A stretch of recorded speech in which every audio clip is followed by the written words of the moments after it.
सभी को जय श्री कृष्ण। आज हम एक नया प्रसंग सुनेंगे।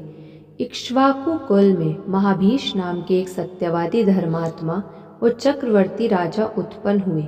उन बुद्धिमान राजा ने हजारों अश्वमेध तथा सैकड़ों वाजपेयी यज्ञ करके इंद्र को संतुष्ट किया और स्वर्ग प्राप्त किया था। एक बार राजा महाभीष ब्रह्मलोक गए।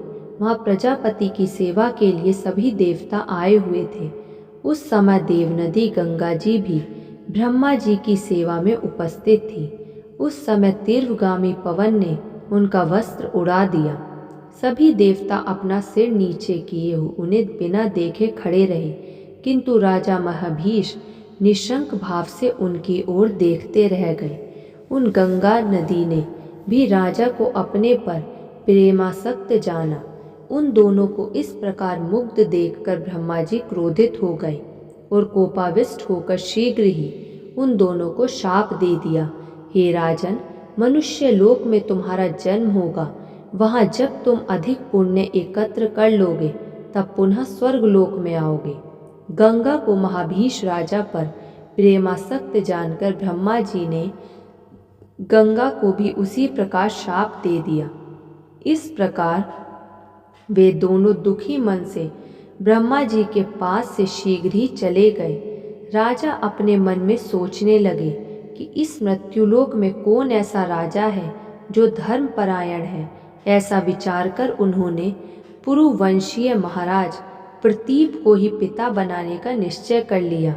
इसी बीच आठों वसु अपनी अपनी स्त्री के साथ विहार करते हुए स्वेच्छा महर्षि वशिष्ठ के आश्रम पर आ पहुँचे।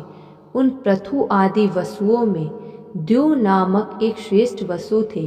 उनकी पत्नी ने नंदिनी गो को देखकर अपने पति से पूछा कि यह सुंदर गाय किसकी है। द्यौ ने उससे कहा, हे सुंदरी, सुनो, यह महर्षि वशिष्ठ जी की गाय है। इस गाय का दूध स्त्री या पुरुष जो कोई भी पीता है उसकी आयु 10,000 वर्ष की हो जाती है और उसका यौवन सर्वदा बना रहता है। यह सुनकर उस सुंदरी स्त्री ने कहा, मृत्युलोक में मेरी एक सखी है। मेरी वह सखी राजऋषि उशीनर की परम सुंदरी कन्या है। हे महाभाग, उसके लिए अत्यंत सुंदर तथा सब प्रकार की कामनाओं को देने वाली इस गाय को बछड़े सहित अपने आश्रम में ले चलिए। जब मेरी सखी इसका दूध पिएगी तब वह निर्जरा एवं रोग रहित होकर मनुष्यों में एकमात्र अद्वितीय बन जाएगी। उसका वचन सुनकर द्यौ नाम से वसु ने पृथु आदि अष्ट वसुओं के साथ जितेंद्री मुनि का अपमान करके नंदिनी का अपहरण कर लिया।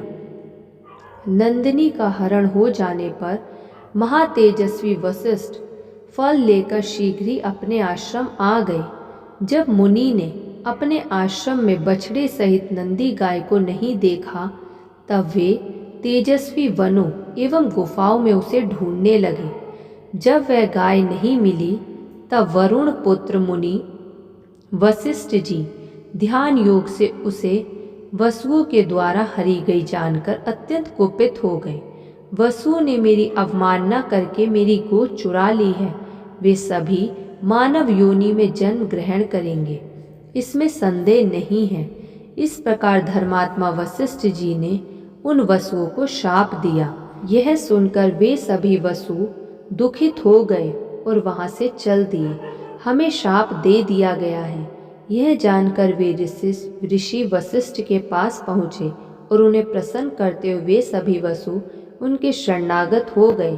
तब धर्मात्मा मुनि वशिष्ठ जी ने उन सामने खड़े वसुओं को देखकर कहा, तुम लोगों में से एक एक वर्ष के अंतराल से ही शाप से मुक्त हो जाओगे, परंतु जिसने मेरी प्रिय सवत्सा नंदिनी का अपहरण किया है वह द्यौ नामक वसु मनुष्य शरीर में ही बहुत दिनों तक रहेगा।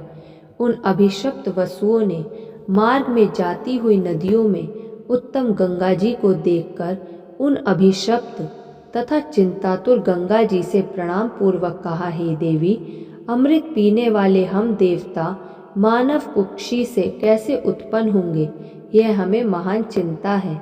अतः हे नदियों में श्रेष्ठ, आप ही मानुषी बनकर हम लोगों को जन्म दें। पृथ्वी पर शंतनु नामक एक राजऋषि हैं।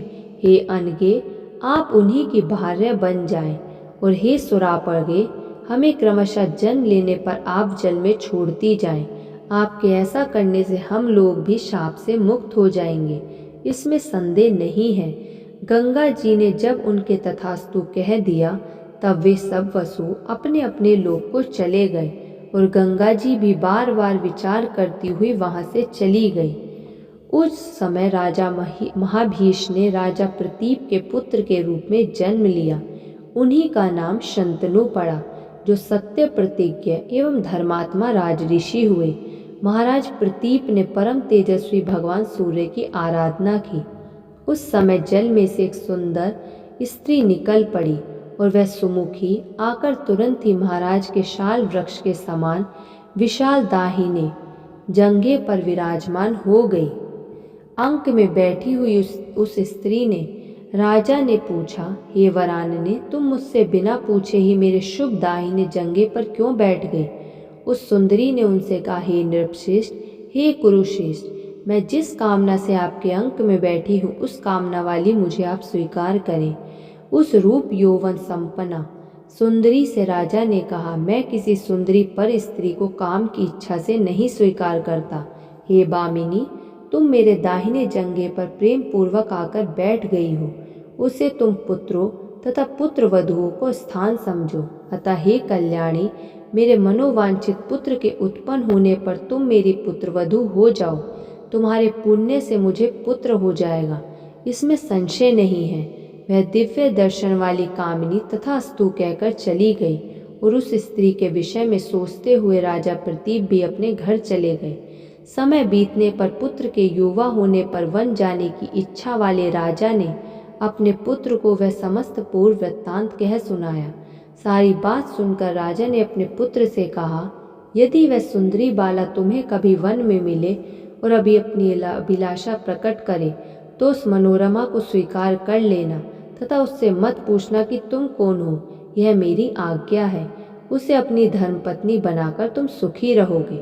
धन्यवाद। ऐसे और प्रसंग सुनने के लिए आप इस चैनल को सब्सक्राइब कर लीजिए और इस वीडियो को लाइक कर दीजिए।